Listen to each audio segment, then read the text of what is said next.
I'm with Rebecca, who we saw 3 or so years ago, and now Deputy Little Corner, reliving his past. We've come back to meet Rebecca to see what progress has happened. How's life changed since we last saw you?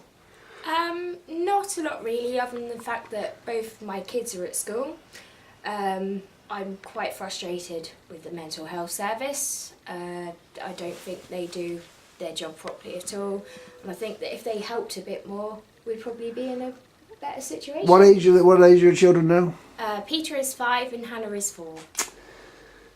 Coincidentally, yesterday I went to a scrutiny panel where the ladies from Jersey Autism were speaking, and it's always a delight to hear from them because they speak as life really is, not like the bureaucrats who talk a load of rubbish. Now, your boy has got some behavioural difficulties. Tell us a little bit about him.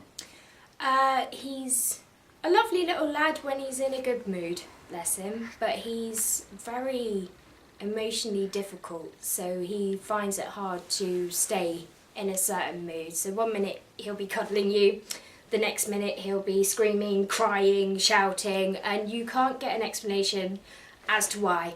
And when he's finished, it's like it never happened at all. Honestly, he'd be sitting here like we are now after a big episode, and he doesn't understand it. And when you're sad and his sister's sad, he'll look at you and he'll go, "Why are you sad?" You're like, "Well, you've just kicked me, hit me, bit me, scratched me, broken all of the toys, you've gone absolutely crazy," and he just doesn't understand. Is it disruptive for the girl? Is she dealing with it?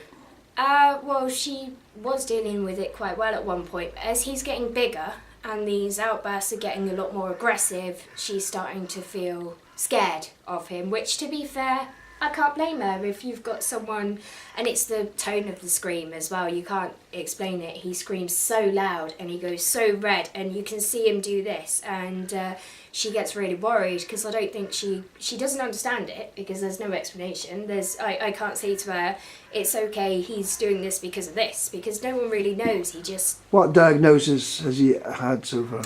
Unfortunately, we had an inconclusive diagnosis, and we were told... Why was it inconclusive? They couldn't... I don't know why that was. What?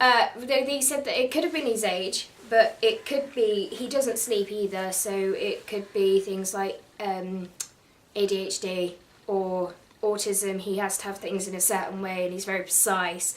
And they said that there were so many different aspects and areas of what he was doing that they wanted to give him another year to see if they could then reassess him. We came to see you 3 years ago, and the behavioural problems were obviously evident then. Yeah. So after 3 years of study, they still can't decide what it is. No, because it took us so long to get the initial assessment done.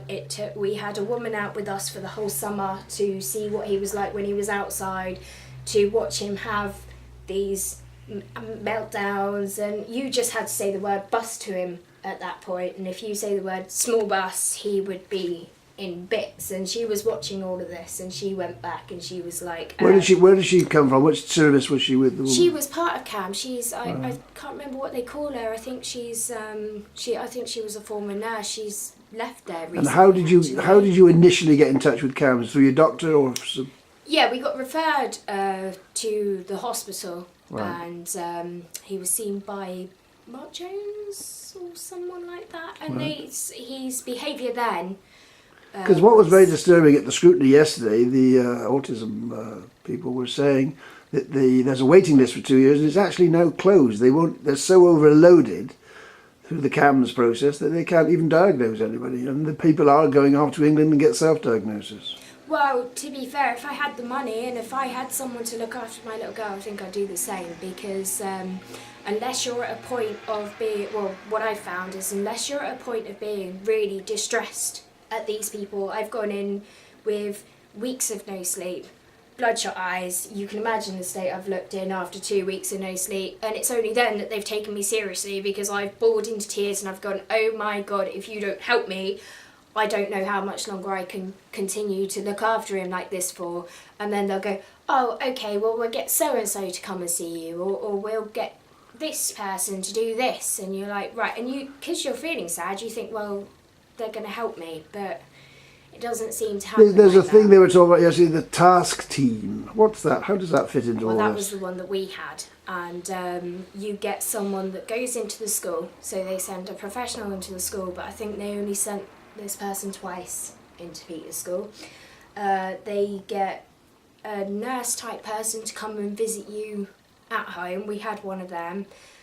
And then I think you get like the speech and language if they have speech problems. We've had them mixing with them, and then we had another lady, like I say, who came out and saw him outside.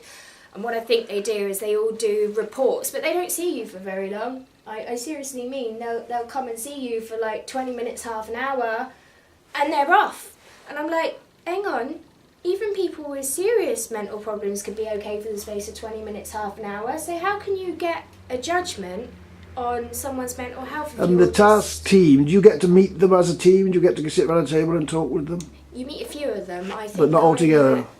I can't remember how many she said there are in a team, but you, at the end you have a big meeting, Right. and I had like 7 different types of professionals in there, and then they sort of go, well, there is an issue with this, or there isn't an issue with that, and this is what we had. We had a bit of a mixed report from them all, so Right. I think that's where we got it's inconclusive. So you finish up with a failure to diagnose, and Yeah. what are you supposed to do about that? Are you supposed to just go away and wait for him to erupt into something? What is supposed to happen? That's what I said, actually, and I was lucky because I went to the bridge and they were quite supportive. And you went there off your own back, you And, just your idea, or somebody referred you? Well, I knew they were there, Yeah, you see, because right. we've already been, before I knew they were there, and I was reaching the point where I wanted to rip my own hair out. I was like, he's getting gradually worse and he's becoming more aggressive.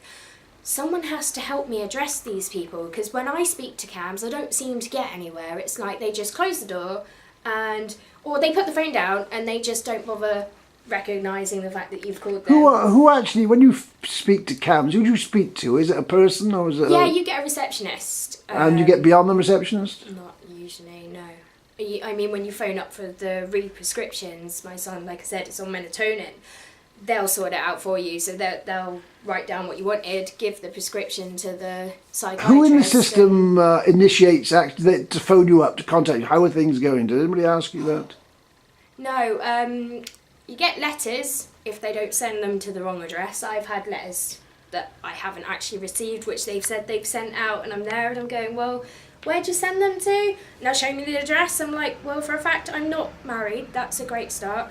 And that's not my right address. They've had my phone number wrong before. Yeah. So I don't see how they're going to contact you if they can't get the basic simple things. But they don't. They that's Correct. not part of the caring service to see what's going on. No, they don't. Your check GP, up. we're being told about GPs going to offer much enlarged sort of services under the new scheme. What do they do, the GPs?